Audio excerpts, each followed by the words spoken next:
കാരയ്ക്കൽ അമ്മയാർ 63 നായന്മാരിൽ ഒരാളായ ഒരു മഹാനായ ശിവഭക്തയായിരുന്നു.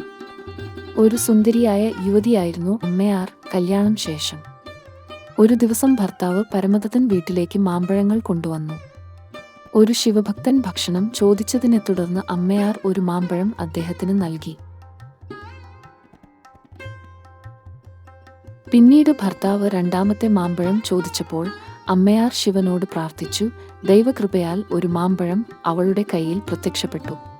ഈ അത്ഭുതം കണ്ട ഭർത്താവ് അവളെ ദൈവസ്വരൂപമായി കണ്ട് അവളെ ഉപേക്ഷിച്ച് പാണ്ഡ്യരാജ്യത്തിലേക്ക് പോയി.